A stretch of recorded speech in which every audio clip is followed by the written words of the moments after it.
الحمد لله وحده والصلاة والسلام على من لا نبي بعده أما بعد. عن عائشة رضي الله تعالى عنها قالت سمعت رسول الله صلى الله عليه وسلم يقول إن المؤمن ليدرك بحسن خلقه درجة الصائم القائم. رواه ابو داود. ام المؤمنین حضرت عائشہ صدیقہ رضی اللہ تعالی عنہ فرماتی ہیں کہ رسول اللہ صلی اللہ علیہ وسلم نے ارشاد فرمایا، مومن اپنے اچھے اخلاق کے ذریعے مسلسل روزے رکھنے والے عابد کا درجہ پا لیتا ہے۔ اس عزیز طلباء اکرام، آج الحمدللہ حدیث کا درس نمبر 8 ہے، اور آج ایک انتہائی اہم موضوع پر انشاءاللہ مختصر سی گفتگو کریں گے۔ اس حدیث مبارکہ میں اس شخص کو مسلسل روزے رکھنے والا فرمایا گیا ہے کہ جس کے اخلاق اچھے ہیں، ٹھیک ہے، اور جس کی سب سے زیادہ اس معاشرے میں اہم ضرورت ہے۔ سب سے پہلے یہ چیز ہم سمجھے کہ اخلاق چیز کیا ہے۔ اخلاق کا تعلق باطن سے ہے، جیسے آداب کا تعلق ظاہر سے ہے، باطن سے نہیں۔ اسی طرح اخلاق کا تعلق ظاہر سے نہیں، باطن سے ہے۔ تو دل ہمارا کیسا ہو، دل کے اندر ہمارے کس قسم کی باتیں ہوں اور دل کے اندر کس قسم کی باتیں نہ ہوں، جس سے ایک انسان بنتا ہے۔ اور یہ بھی ضروری ہے کہ جب تک واقعی انسان کا اندرون نہیں بنتا، اس کا ظاہر نہیں بن سکتا۔ ظاہر بنانے کے لیے باطن کی بنانے کی ضرورت پڑتی ہے، اس لیے اپنے اندر اخلاق پیدا کرنا ضروری ہے۔ اور اخلاق ایک ایسی چیز ہے جس کی تعلیم سب دیتے ہیں، کافر بھی، عیسائی بھی، اچھے بھی، برے بھی، لیکن اسلام اس سلسلے میں سب سے آگے ہے، اور اس میں بہت بڑا مواد اخلاق پر موجود ہے، حتیٰ کہ اسے ایک فن ہی بنا دیا گیا ہے۔ اس پر بے شمار کتابیں لکھی جا چکی ہیں۔ قرآن اور حدیث میں مختلف مقامات پر مختلف انداز سے اس کی تعلیم ہے۔ ایک حدیث شریف میں آتا ہے کہ آپ صلی اللہ علیہ وسلم نے فرمایا، اکمل المؤمنین ایمانا احسنتم خلقا، تم میں سے سب سے افضل کامل الایمان وہ ہے کہ جس کے اخلاق سب سے زیادہ اچھے ہوں۔ اور اسی طرح سنن بہیقی کی ایک روایت ہے کہ انما بعثت لاتمم مکارم الاخلاق، میں بلند اخلاق کی تکمیل کرنے کے لیے آیا ہوں، ٹھیک ہے۔ اور اخلاق کا جاننا بہت ضروری ہے، اور اس سے زیادہ ضروری اخلاق کا برتنا ہے، ٹھیک ہے۔ ایک انسان اخلاق جانتا ہے لیکن خود اس کے اندر اخلاق نہ ہو تو بیکار اور بے فائدہ ہے۔ ایک آدمی اخلاق کا علم رکھتا ہے، جانکاری رکھتا ہے، لیکن ہم اسے اس وقت تک با اخلاق نہیں کہیں گے جب تک اس کے اندر سے اخلاق ظاہر نہ ہو، اس کے معاملات سے ظاہر نہ ہو، لین دین سے ظاہر نہ ہو، طور طریقے سے ظاہر نہ ہو، لوگوں کے برتاؤ سے، میل ملاپ سے ظاہر نہ ہو۔ ورنہ صرف کتاب لکھنے سے کتاب با اخلاق ہوگی، صاحب کتاب نہیں ہو سکتا، ٹھیک ہے۔ سارے اخلاق کے دروس تو کتاب میں ہیں، وہ تو انسان کے اندر ہونے چاہیے، ٹھیک ہے۔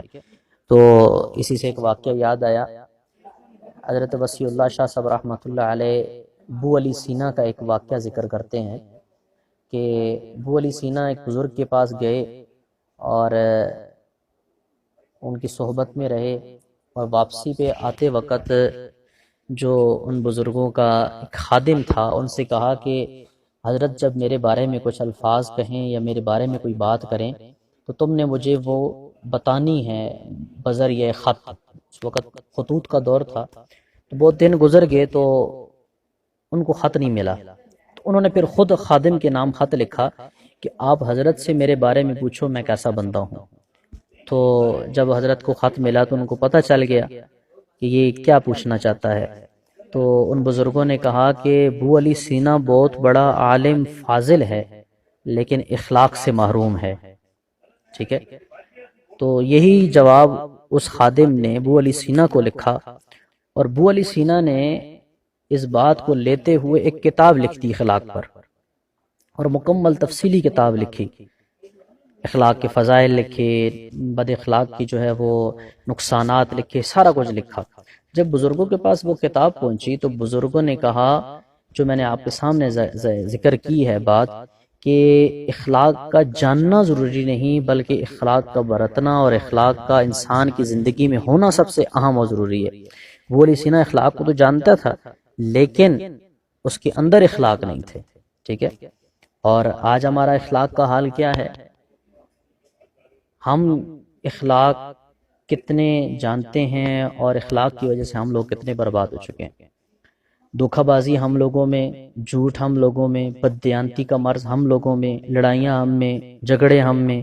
پولیس اسٹیشنوں میں جاؤ تو مسلمانوں کے کیسز وہاں زیادہ ملیں گے، کوئی کسی کورٹ میں جاؤ تو مسلمانوں کے معاملات آپ کو سب سے زیادہ ملیں گے۔ بے شمار لڑائیاں، جھگڑے، پریشانیاں، ایک دوسرے کے ساتھ عداوت، ایک دوسرے کے ساتھ بغض، ایک دوسرے سے کینہ، ایک دوسرے کو زیر کرنے کی کوشش، یہ جو تباہی بن چکی ہے یہ ساری کی ساری تباہی ہیں اور یہ ہم سب میں موجود ہیں۔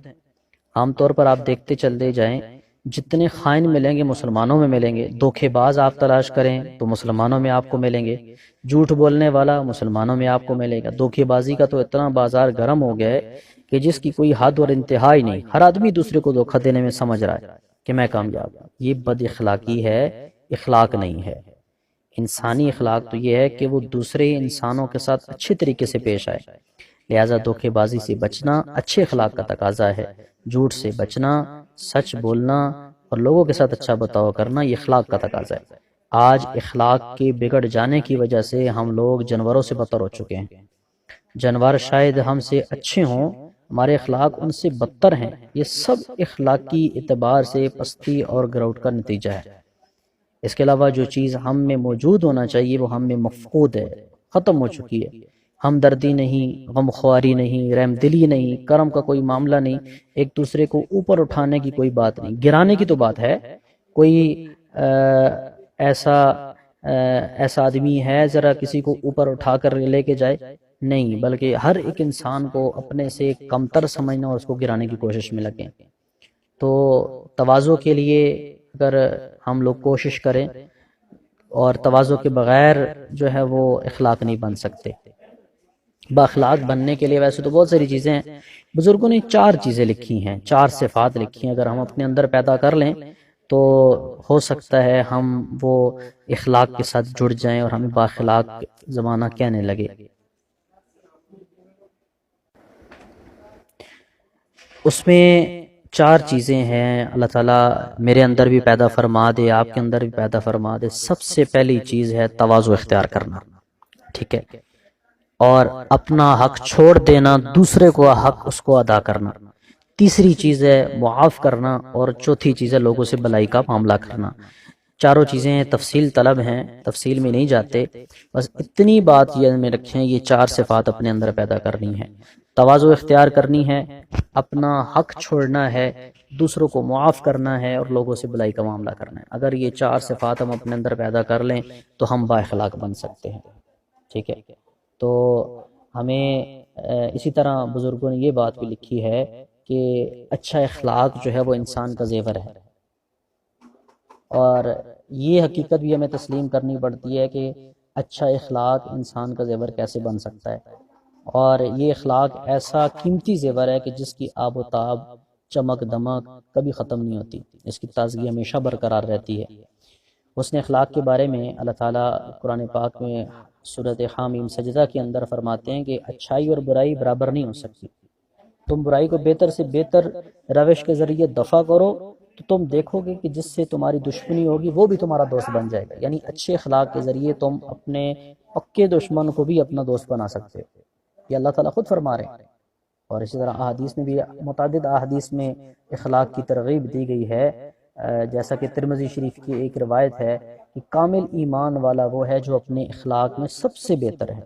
اور اسی طرح موطا امام مالک کے اندر آپ صلی اللہ علیہ وسلم فرماتے ہیں کہ حسن اخلاق کے تعلق سے آیا ہے، میں اس لیے بھیجا گیا ہوں تاکہ میں محاسن اخلاق کی تکمیل کر سکوں، ٹھیک ہے۔ اور اسی طرح بخاری اور مسلم شریف کی روایت ہے کہ تم میں سے سب سے بہتر وہ ہے کہ جس کے اخلاق سب سے اچھے ہوں۔ اور ایک اور ترمذی کی روایت ہے جس میں آپ صلی اللہ علیہ وسلم سے سوال کیا گیا کہ وہ کون سی چیز ہے جو سب سے زیادہ لوگوں کے جنت میں داخل کرے گی؟ تو آپ صلی اللہ علیہ وسلم نے فرمایا اللہ تعالیٰ کا تقوی اور حسن اخلاق، ٹھیک ہے۔ آپ صلی اللہ علیہ وسلم اپنی دعاؤں میں بھی حسن اخلاق کے تعلق سے دعا کیا کرتے تھے۔ آپ صلی اللہ علیہ وسلم سے یہ دعا کرنا ثابت ہے کہ اے اللہ مجھے اچھے اخلاق کی ہدایت دے، اچھے اخلاق کی ہدایت تیرے سوا کوئی نہیں دے سکتا، اور مجھ سے برے اخلاق کو دور کر دے، تیرے سوا کوئی اسے دور نہیں کر سکتا۔ یہ دعا کرنا آپ صلی اللہ علیہ وسلم سے احیاء العلوم کے اندر یہ بات ثابت ہے۔ اور اسی طرح آپ صلی اللہ علیہ وسلم کے اخلاق کے ساتھ جب یہ سوال حضرت امی عائشہ رضی اللہ تعالیٰ عنہ نے کیا تو آپ صلی اللہ علیہ وسلم نے فرمایا کہ حضور صلی اللہ علیہ وسلم کا اخلاق قرآن کریم ہے، کہ آپ صلی اللہ علیہ وسلم کا اخلاق ایسا تھا جیسا قرآن ہے، ٹھیک ہے۔ تو آپ صلی اللہ علیہ وسلم کی بے شمار واقعات حسن اخلاق سے تعلق احادیث اور سیرت کی کتابوں میں موجود ہیں جو ہمیں حسن اخلاق کی تعلیم دیتے ہیں۔ اور حسن اخلاق کی ائمہ تصوف کی ہاں بڑی اہمیت ہے، ٹھیک ہے۔ ایک بزرگ ہیں سید مصطفیٰ عروسی رحمۃ اللہ علیہ، لکھتے ہیں کہ جان لو اللہ تعالیٰ نے اپنے مقرب اور محبوب بندوں کو جن انعامات سے نوازا ہے ان میں سب سے بڑی نعمت حسن اخلاق ہے۔ اور ایک اور بزرگ عبداللہ بن مبارک رضی اللہ تعالیٰ عنہ کہتے ہیں کہ حسن اخلاق چہرے کی بشاشت، ایذا رسانی سے پرہیز اور انفاق مال کا نام ہے، ٹھیک ہے۔ تو اللہ تعالیٰ سے دعا ہے کہ اللہ تعالیٰ ہمیں اچھے اخلاق والا بنائے اور امت کا خیر خواہ بنائے، اور آپ صلی اللہ علیہ وسلم کی اس مبارک سنت پر عمل کرنے کی توفیق عطا فرمائے۔ وآخر دعوانا الحمدللہ رب العالمین۔